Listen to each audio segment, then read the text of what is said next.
Santo do dia 6 de maio de 89. Santa Bibiana, rogai por nós. Isso me deu muita segurança de raciocínio, muita confiança na razão humana baseada na fé. E a ideia de que eu podia valentemente meter o pulso ali, me assenhorear desses argumentos e jogar em cima dos outros. Porque são cidadelas e muralhas que ninguém expugna. Eu me lembro de parar na leitura, maravilhado com a demonstração, e procurar imaginar o que é que se poderia dizer em sentido contrário. E não há o que resista, tudo é bobagem. Muitas vezes o próprio Taparelli dá os raciocínios dos principais autores que até o tempo dele ele viveu meados do século passado. Até o tempo dele tinha escrito contra o que ele afirmava. E ele fazia refutação. Eram refutações claras, simples e luminosas. Não eram feitas para ser literárias. Não eram bonitas. Eram muito mais do que bonitas, eram verdadeiras. Fica provado e acabou-se. E eu compreendi melhor aí uma coisa que, na minha inexperiência, na minha jovem idade, não estava ainda inteiramente claro.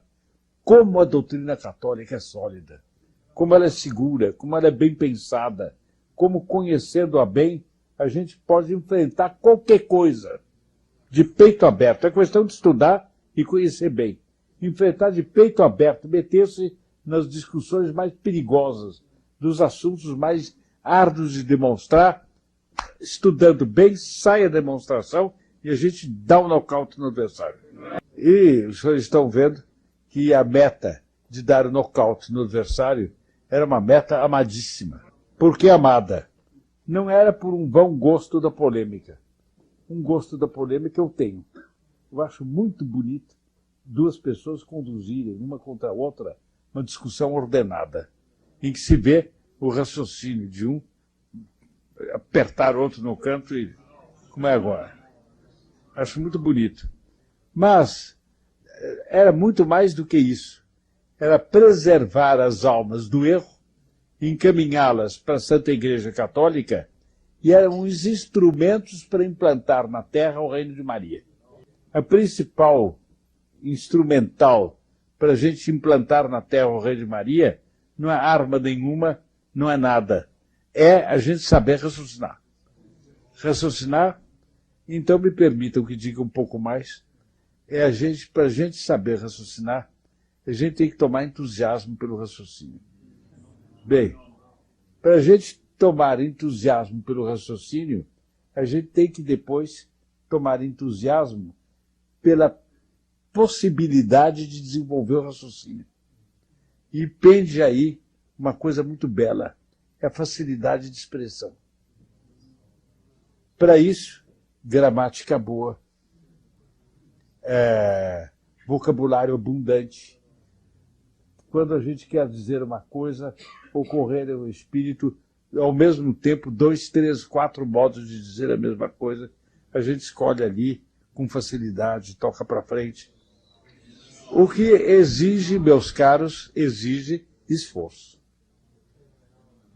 Mas é um esforço que a gente ama. Então, na leitura do Taparelli, em outras leituras que eu fiz depois, me admirar muito de como ele encontra as palavras adequadas para dizer a coisa. A palavra mais exata, mais adequada para dizer a coisa melhor, mais bem feita, mais certa. Procurar, parar e dizer, vamos ver, Plínio, você procura substituir esta palavra neste texto. Você encontra? Não encontro. Está dito com uma perfeição admirável. Precisa aprender isto.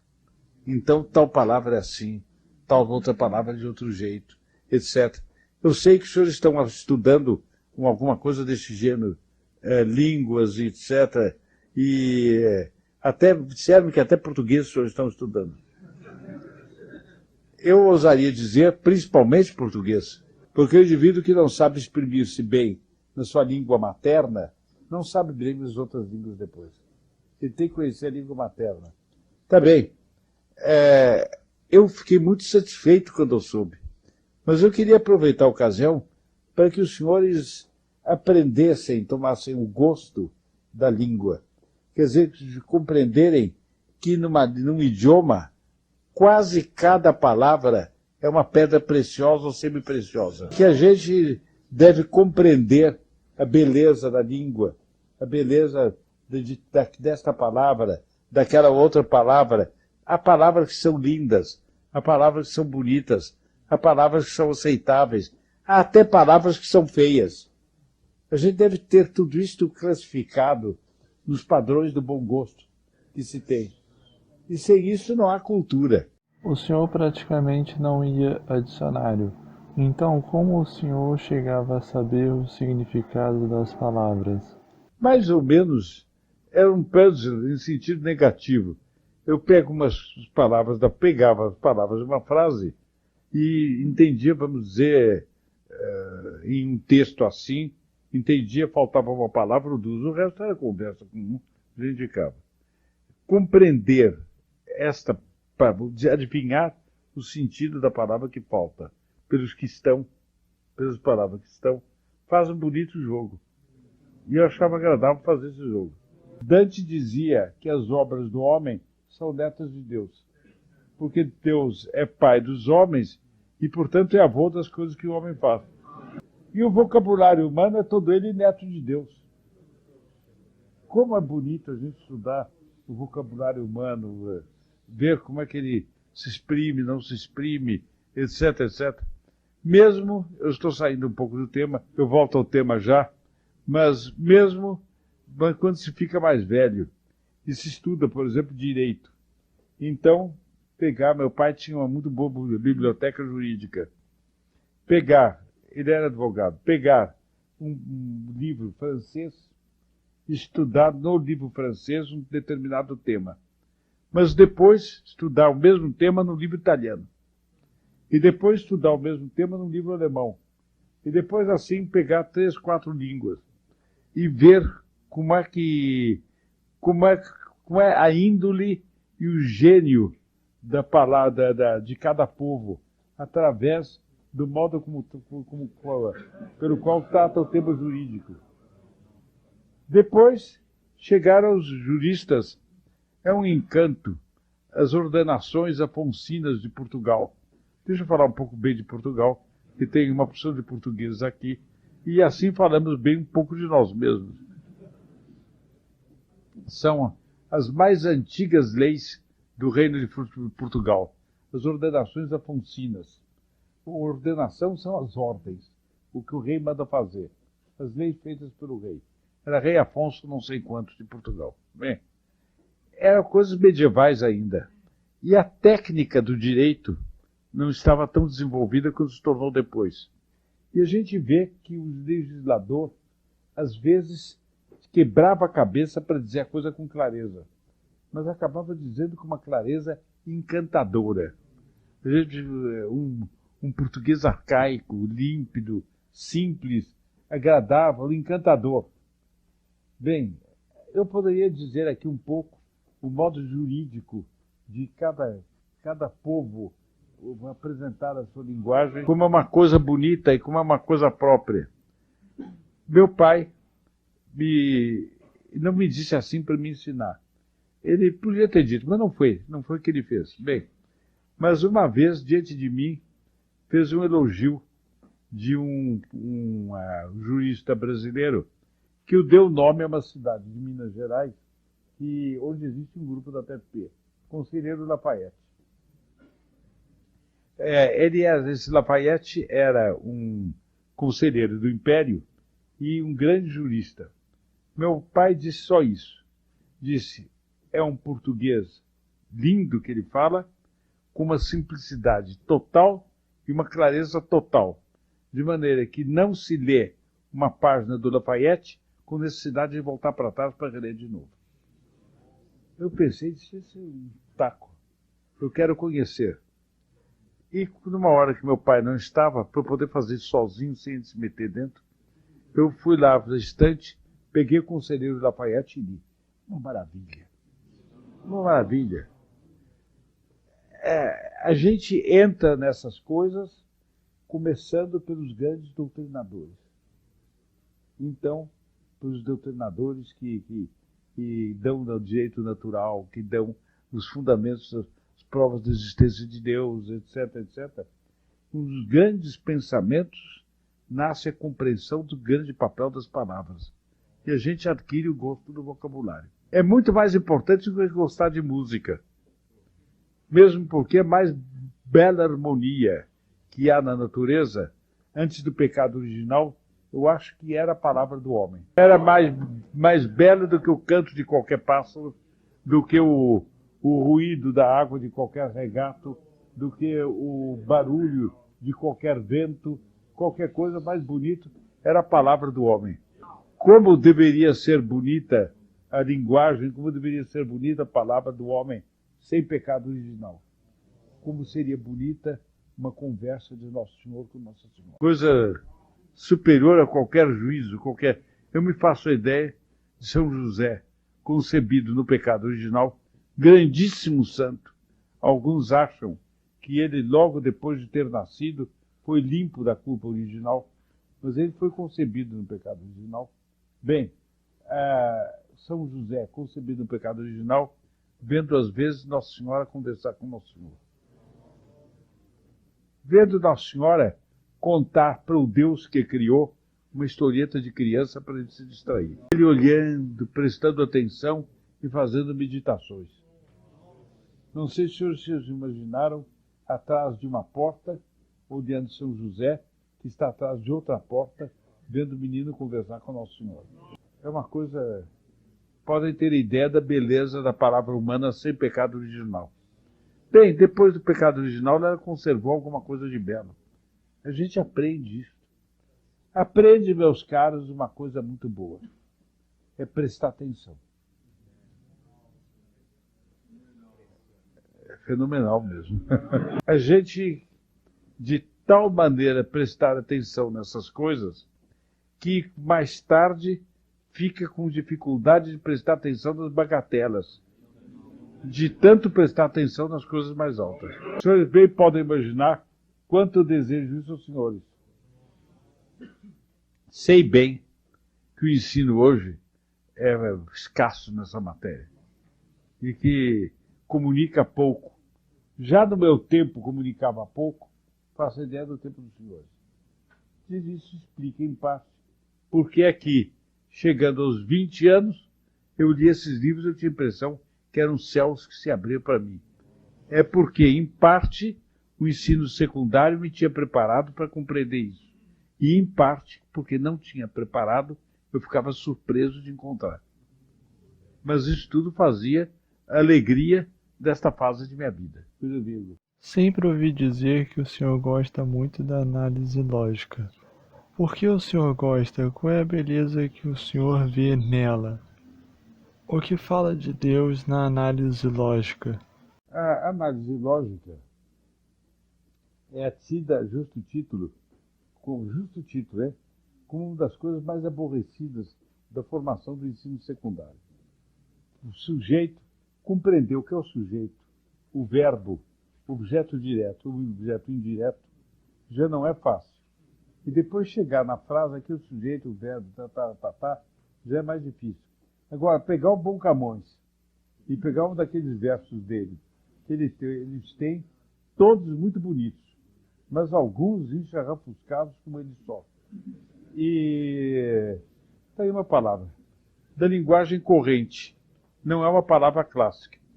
Eu hesitei em empregá-la pela respeitabilidade da nossa reunião. Mas eu resolvi soltá-la para ver se causava efeito junto aos senhores. Não. Os senhores riram. Os senhores talvez nunca tenham ouvido falar em encharrafuscado. Mas perceberam pelo som da palavra o que encharrafuscado quer dizer. E percebendo, tomaram um certo sabor da realidade enquanto banal, enquanto trivial, mas com um certo som de real, que pega na coisa. É uma das qualidades da língua portuguesa. Pegar a realidade ali. Bem, então o encharrafuscado diz o que quer dizer. Bem, mas isso é um parênteses. O que eu falei encharrafuscado a respeito do quê? Ah, que a análise lógica seria uma coisa encharrapuscada, né? Ah, numa ordem encharrapuscada. Quer dizer, uma ordem que parece toda torta. A gente vai ver e compõe a ordem. Então percebe que o que Camões pôs em ordem indireta fica bonito, sobretudo quando depois a gente põe na ordem direta e volta para a ordem indireta. Eu não tenho boa memória, não estou me lembrando aqui de ordem indireta nada do Camões. Mas se eu tivesse aqui um trecho do Camões, sobretudo se eu tivesse um quadro negro para fazer análise direta, por a ordem, eu faria. No sábado que vem, se os senhores me puserem um Camões aqui. Os senhores têm aula de português, não é preciso fazer. Bem, põe um Camões qualquer e nós enfrentamos o negócio. Apenas o que tem é o seguinte: se ele vier com aqueles personagens mitológicos perfeitamente imbecis, de que ele é abundante, como todo mundo no tempo dele, em todas as línguas, então, Stavas Frini, o que é a história que isso aí? Ou então, não sei, Galalão já tinha se levantado. Quem é esse Galalão? Por que já tinha levantado? Que solenidade tem levantado dele? Preciso saber quem é. Sabendo quem é, eu saboreio a frase. Entendo o negócio. Beleza.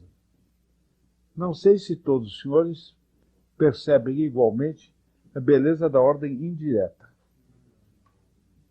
Como uma palavra lucra quando às vezes o adjetivo é posto antes do substantivo. Por exemplo, uma coisa é eu dizer a alguém que coisa bonita você disse.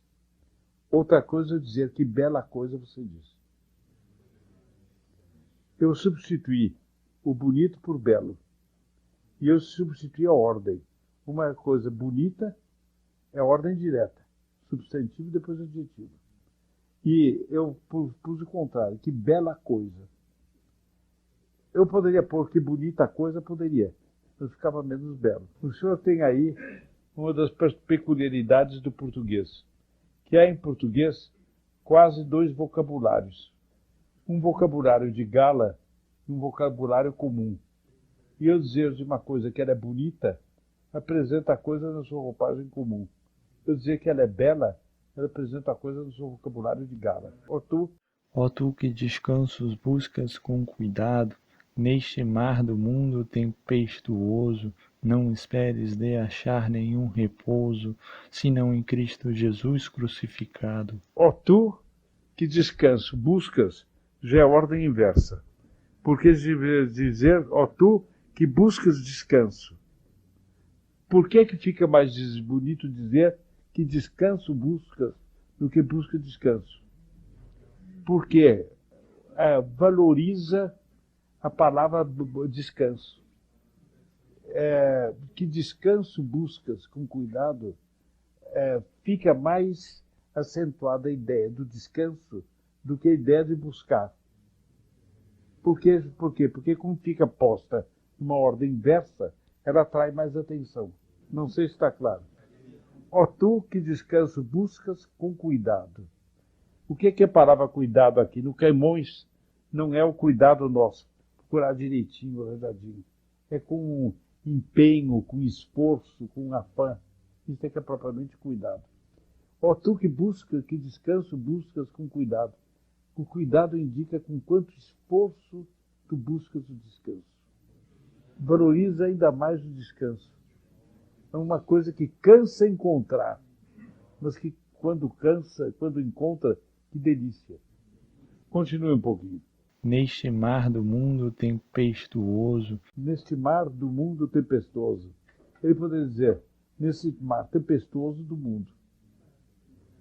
Não podia dizer? Perde ou não perde muito a expressão. Por quê?